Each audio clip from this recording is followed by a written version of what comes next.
Hello everyone, welcome back to our class and today as usual আমরা আজকে দেখে নেব কিছু ইম্পারেটিভ সেন্টেন্স আমি রেখেছি, যে সেন্টেন্স গুলো অর্থাৎ এই বাংলাগুলো বলতে গেলে আমরা কিভাবে ইংরেজি বলবো আমরা দু তিন রকমের ফরম্যাট আমরা দেখে নেব। এই ধরনের বাংলার উপর ডিপেন্ড করে আমরা দু তিন রকমের ইংরেজি সেন্টেন্স আমরা বলতে পারি। সো আমাদের বলা প্র্যাকটিস করতে গেলে আগে আমাদের লিখে দেখে নিতে হবে বোর্ড ওয়ার্ক করে যে আমরা এই সেন্টেন্স গুলো কিভাবে আমরা লিখে সেগুলো প্র্যাকটিস করব বলার জন্য। ফার্স্ট অফ অল দেখো ইম্পারেটিভ সেন্টেন্স কেন বলবো সেটা আমরা দেখব, এবং ইম্পারেটিভ সেন্টেন্সের ডিটেলস এ টু জেড যদি জানতে চাও কিভাবে মেক হচ্ছে, কার পরে কোনটা বসছে, সো ডেসক্রিপশন বক্সে আমি দিয়ে দিচ্ছি ইম্পারেটিভ সেন্টেন্স। আর এখানে আমরা দেখব একটা ফ্রেজ রয়েছে এই সেন্টেন্সের মধ্যে লুকিয়ে। লেখার সময় আমাকে বিরক্ত করো না, কাজের সময় তাকে ডেকো না, লেখার সময় আমাদের, খেলার সময় আমাদের সমর্থন করো। এবারে দেখো এই সেন্টেন্স গুলোর কোনো সাবজেক্ট নেই, সব উজ্জ আছে। যেমন লেখার সময় আমাকে বিরক্ত করো না, কে বিরক্ত করবে না তার নাম কিন্তু আমি এখানে বলিনি, আমি উজ্জ রেখেছি লেখার সময় বিরক্ত করো না, মানে তুমি বা তোমরা আমি উজ্জ রেখেছি। এখানে কাজের সময় তাকে ডেকো না, ডেকো না কে ডাকবে, তাকে ডাকবে না কে, সেই সাবজেক্ট কিন্তু এখানে আমি রাখিনি। লেখার খেলার সময় আমাদের সমর্থন করো, কে সমর্থন করবে, জাস্ট আমি এখানে সাবজেক্ট রাখিনি, উজ্জ করে রেখেছি ইউ বা তুমি বা তোমরা। এবারে দেখো আমরা এই সেন্টেন্স গুলোকে ইম্পারেটিভ কেন বলবো, যে সেন্টেন্সের ভার্ব দিয়ে শুরু হয়। এই সেন্টেন্স গুলো প্রত্যেকটা ভার্ব দিয়ে শুরু করছি। দেখো বিরক্ত করো না, তাহলে বিরক্ত করো না আমরা বলবো don't, DON apostrophe T. Do not কে আমরা short and don't. Don't disturb, এটা সবাই জানো DISTURB, ডোন্ট ডিস্টার্ব, বিরক্ত করো না। ওকে, এবারে আমরা সবাই জানি বাংলা সেন্টেন্সের আমরা শেষ থেকে করে করে আসি ইংরেজি বলার বা লেখার জন্য। সো বিরক্ত করো না ডোন্ট ডিস্টার্ব, আমাকে আমরা বলবো মি। ওকে, এবারে লেখার সময়, সময় ইংরেজিটা আমরা বলবো অ্যাট দা টাইম, লেখার সময় অ্যাট দা টাইম অফ, লেখা রাইট, লেখার সময় অর্থাৎ লেখা, এই রাইটের সঙ্গে আমরা ING অ্যাড করে দেব, লেখার সময়। দেখো ভার্ব লেখার সময় আমরা এখানে লেখাটা পাচ্ছি, কিন্তু এখানে আমরা ING অ্যাড করে দিচ্ছি, লেখার সময় বিরক্ত করো না। কাজের সময় তাকে ডেকো না, তোমরা কেউ স্কিপ করবে না, আমি এখানে স্পেস রেখেছি, এই সেন্টেন্স গুলো আরো কিভাবে বলতে পারি সেটা আমি এক্সপ্লেন করব। কাজের সময় তাকে ডেকো না, ডেকো না আমরা বলবো ডোন্ট কল বা do not call, do not call. এবারে তাকে আমরা বলবো হিম, এখানে আমাকে বিরক্ত করো না মি, তাকে ডেকো না হিম। তারপর আছে কাজের সময়, তাহলে আমরা বলবো at the time of working, at the time of work মানে কাজ করা, আর কাজের সময় তাহলে আমরা বলবো working, at the time of working. তাহলে কাজের সময় at the time of working, লেখার সময় at the time of writing, বলার সময় at the time of telling. ঠিক আছে, তারপরে যে কোনো কাজ করার সময় বা যে কোনো কিছু করার সময় বললে আমরা অ্যাট দা টাইম অফ বলে সেই ভার্বের সঙ্গে আমরা ING অ্যাড করে দেব। ক্লিয়ার? খেলার সময় আমাদের সমর্থন করো, এখানে করো, আমি করো না এটা বলিনি, করো, তাহলে আমরা এখানে ডু নট ইউজ করব না, আমরা বলবো সাপোর্ট। সাপোর্ট আমাদের সমর্থন করো, সাপোর্ট আস। আমাদের এখানে আওয়ার মানেও আমাদের, কিন্তু আওয়ার বসাবো না কারণ আস এখানে অবজেক্ট হিসাবে ইউজ হয়েছে। তাহলে আমরা এখানে সাবজেক্ট গুলো আমাকে সাপোর্ট করো বা আমাকে বিরক্ত করো না মি, তাকে বললে হিম, মেয়েদের ক্ষেত্রে হার, আমাদের বললে আস, তোমাদের বললে ইউ, তাদের বললে দেম। তাহলে এই প্রোনাউন গুলো তোমরা জেনে রাখো, এগুলো আমরা অবজেক্ট হিসাবে ব্যবহার করব সেন্টেন্সে। যেমন আমাকে বিরক্ত করো না ডোন্ট ডিস্টার্ব মি, তাকে ডেকো না ডোন্ট কল হিম, সাপোর্ট করো আমাদের সাপোর্ট আস, তাদের সাপোর্ট করো সাপোর্ট দেম।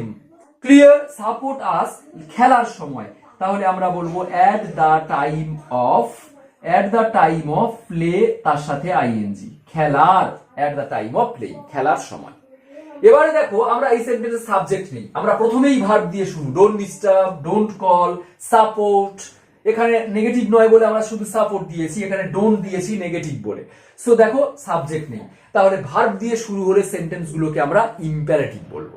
এবারে যদি মনে হয় আমি রিকোয়েস্ট করছি, ধরো আমি তাকে রিকোয়েস্ট করছি, দয়া করে আমাকে বিরক্ত করো না লেখার সময়, তাহলে আমরা প্লিজ, প্লিজ আমরা ব্যবহার করতে পারি, প্লিজ ব্যবহার করতে পারি আমরা ইনফরমালি, আর ফরমালি আমরা কাইন্ডলি ব্যবহার করতে পারি। Please don't disturb me at the time of writing, okay, বা kindly don't disturb me at the time of writing, দয়া করে আমাকে বিরক্ত করো না লেখার সময়। এই সেন্টেন্সটা আমরা এটা বলতে পারি। আবার এখানেও প্লিজ দিয়ে আমরা বলতে পারি, please don't call me at the time of working, দয়া করে আমাকে ডেকো না। আবার আমরা এটা বলতে পারি, please support us at the time of playing, যখন দয়া করে মানে রিকোয়েস্ট করছি কাউকে, তখন যদি আমরা এরকম সেন্টেন্স বলি তখন আমরা প্লিজ বা কাইন্ডলি ইউজ করব। আর অবশ্যই করে এই ফ্রেজটা মনে রাখবে, at the time of writing লেখার সময়, at the time of working কাজের সময়, at the time of playing খেলার সময়। আচ্ছা, এবারে চলো এই সেন্টেন্সটা আমরা এইভাবে না লিখে আমরা এটাতে লিখতে পারি, you are dash, you are dash, you are dash দিয়ে আরো একটা ড্যাশ দিলাম, তারপরে টু দিলাম, তারপরে এটা হবে ভার্ব, ভার্বের ফার্স্ট ফর্ম, এবং তারপরে যা যা দেওয়ার। এবারে দেখো কেন এটা লিখলাম, আমি সাপোজ বললাম দয়া করে আমাকে বিরক্ত করো না, তখন আমরা এখানে বলবো রিকোয়েস্টেড, বিরক্ত করো না, নাটার জন্য আমরা টুর আগে নট দেব, আর বিরক্ত ডিস্টার্ব, ডিস্টার্ব। তাহলে ইউ আর রিকোয়েস্টেড, তোমাকে অনুরোধ করা হচ্ছে, তোমাকে অনুরোধ করা হয়েছে নট টু ডিস্টার্ব, ডিস্টার্ব না করতে, at the time of writing, তখন ওই ফ্রেজটা লিখে দেবে at the time of writing লেখার সময়। আবার যদি আমি এখানে রিকোয়েস্ট না বলে আমি বললাম তোমাকে বারণ করা হয়েছে আমার লেখার সময় বিরক্ত করো না, সো আমরা এখানে বারণ করার ইংরেজি ফরবিডেন, BIDDEN, আমরা এখানে ভার্বের থার্ড ফর্ম ইউজ করব। রিকোয়েস্টেড থার্ড ফর্ম দিয়েছিলাম, ফরবিড বারণ করার আমরা থার্ড ফর্ম ফরবিডেন দেব। ইউ আর ফরবিডেন, তোমাকে বারণ করা হয়েছে, নট টু ডিস্টার্ব বিরক্ত না করতে, at the time of writing, এটাও বলতে পারি। আবার ফরবিডেন না বলে আমরা যদি বলি তোমাকে আদেশ করা হয়েছে আমাকে বিরক্ত না করতে, তখন আমরা অর্ডার, আদেশ করার থার্ড ফর্ম দেব ordered, you are ordered not to disturb at the time of writing, আমার লেখার সময় বিরক্ত করতে তোমাকে আদেশ করা হয়েছে, you are ordered not to disturb me, আমাকে বিরক্ত না করতে বলা হয়েছে, তাহলে এখানে ডিস্টার্বের পরে মি দেবে। যদি বলা হয় যে আমাকে বিরক্ত করতে না করা হয়েছে, বারণ করা হয়েছে ফরবিডেন, আদেশ করা হয়েছে বলতে অর্ডারড, রিকোয়েস্ট করা হয়েছে বলতে রিকোয়েস্টেড। ক্লিয়ার? এটাও সেম, আমরা বলতে পারি ইউ আর ড্যাশ, এখানেও নট ইউজ হচ্ছে, সো আমরা যদি এটা রিকোয়েস্ট বলি তখন আমরা বলবো you are requested, you are requested not to call, আমরা এখানে not to call, না ডাকতে অনুরোধ করা হয়েছে তোমাকে, him তাকে, at the time of working কাজের সময়। আমরা এখানে রিকোয়েস্ট না রেখে এই অর্ডার দিতে পারি, you are ordered not to call him at the time of working, তোমাকে আদেশ করা হয়েছে কাজের সময় তাকে না ডাকতে। আবার এখানে যদি ফরবিডেন লেখো থার্ড ফর্ম, যে ইউ আর ফরবিডেন, তোমাকে বারণ করা হয়েছে not to call him at the time of working, কাজের সময় তাকে না ডাকতে। তাহলে আমরা যখন you are ordered, you are requested লিখবো, এইরকম আমরা সেন্টেন্স লিখতে পারি। যদি বারণ করা হয় ইউ আর ফরবিডেন, যদি আদেশ করা হয় ইউ আর অর্ডার্ড, যদি রিকোয়েস্ট করা হয় ইউ আর রিকোয়েস্টেড। ওকে, আর এবারে যদি না বলে তোমাকে না করতে বলা হয়েছে, এটা না করতে বলা হয়েছে, নেগেটিভ বললে আমরা টুর আগে আমরা নটটা ইউজ করব, টুর আগে আমরা নটটা ইউজ করব। আর যদি না বলে, না নট যদি না করতে বলে, অর্থাৎ যদি অ্যাফার্মেটিভ হয়, তখন আমরা নট দেব না। যেমন এই সেন্টেন্সটা আমি যদি বলি তোমাদের অনুরোধ করা হয়েছে তাহলে আমি বলবো you are requested, you are requested. তাহলে বুঝতে পারছো একটা বাংলা সেন্টেন্সকে আমরা কত রকম ভাবে বলতে। সো আমি এ টু জেড এক্সপ্লেন করার জন্যই আমি বোর্ড ওয়ার্ক করে দেখাচ্ছি এইভাবে, না হলে তো আমি একটা ফরম্যাট লিখে দিয়ে আমি এটা মুখে মুখে প্র্যাকটিস করিয়ে দিতাম। তোমরা এবারে নিজেরাই এটা মুখে মুখে প্র্যাকটিস করো এইগুলো শেখার পরে। সো ইউ আর রিকোয়েস্টেড, এটা দেখে নাও। ইউ আর রিকোয়েস্টেড, তোমাকে অনুরোধ করা হয়েছে to support.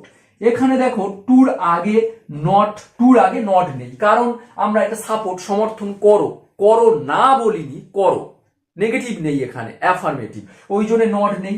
Two support us, তাহলে you are requested to support us, তোমাকে অনুরোধ করা হয়েছে আমাদের সাপোর্ট করতে। কোন সময়? At the time of playing, খেলার সময়। আবার যদি আমি রিকোয়েস্ট না বলে এখানে আমি ধরো অন্য কথা বললাম, তোমাকে নির্দেশ দেওয়া হয়েছে আমাদের সাপোর্ট করো খেলার সময়, তাহলে ইউ আর রিকোয়েস্টেড না বলে তখন আবার হবে ইনস্ট্রাক্টেড, থার্ড ফর্ম, ইনস্ট্রাক্টেড মানে নির্দেশ দেওয়া হয়েছে। ক্লিয়ার? তাহলে আমরা ইউ আর ইনস্ট্রাক্টেড, তোমাকে নির্দেশ দেওয়া হয়েছে টু সাপোর্ট আস, আমাদের সাপোর্ট করার, এট দ্য টাইম অফ প্লেইং, খেলার সময়। ক্লিয়ার? আরো একটা সেন্টেন্স যদি আমি বলি, টিভি দেখার সময় চুপ করে থাকো, তাহলে আমরা বলতে পারি বি সাইলেন্ট, চুপচাপ থাকো, এট the time of watching TV. So আমরা এখানে একটা ফ্রেজ পাচ্ছি, তোমরা খেয়াল করেছো নিশ্চয়ই, লেখার সময় at the time of writing, এই ফ্রেজটা মনে রাখো। কাজের সময় at the time of working, খেলার সময় at the time of playing, দেখার সময় at the time of, TV দেখার সময় at the time of watching TV, পড়ার সময় at the time of reading, okay, কেনার সময় at the time of buying. এবারে এই সেন্টেন্সটা আমরা অ্যাড করব ওই ফ্রেজের সাথে, যে এই সময়ে কি করতে বলা হয়েছে বা কি করতে বলা হচ্ছে না।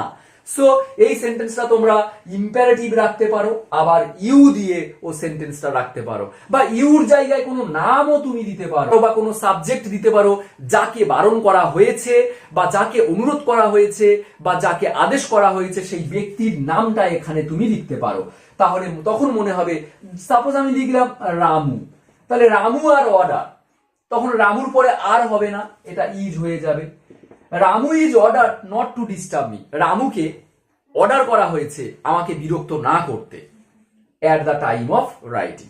তাহলে যাকে বারণ করা হচ্ছে, যাকে অনুরোধ করা হচ্ছে বা যাকে রিকোয়েস্ট করা হচ্ছে সেই ব্যক্তির নামটা ফার্স্ট তুমি লিখতে পারো, ইউটা এখানে না রেখে। আজকের টপিকটা থেকে আমরা কি শিখলাম, এই দুটো সেন্টেন্স তোমরা ট্রাই করো এবং নিজেরাও ট্রাই করো, করতে পারো। কোনো বাংলা সেন্টেন্স যদি তোমরা কমেন্ট করে সেটাকে ইংরেজি ট্রান্সফার করতে পারো। ভিডিওটি করার সময় আমাকে বিরক্ত করো না। তোমাকে খেলার সময় এখানে আসতে অনুরোধ করা হয়েছে, তোমাকে খেলার সময় এখানে আসতে অনুরোধ করা হয়েছে তোমাকে, আর ভিডিও করার সময় আমাকে বিরক্ত করো না। সো এই দুটো সেন্টেন্স কমেন্ট করে জানাতে পারো, আর তার সাথে আজকের ক্লাসটা কেমন লাগলো ছোট্ট করে একটা লাইক আর কমেন্ট করে আমাকে জানিও। টিল দেন লাইক, নেক্সট ক্লাসে আবার দেখা হবে, টাটা।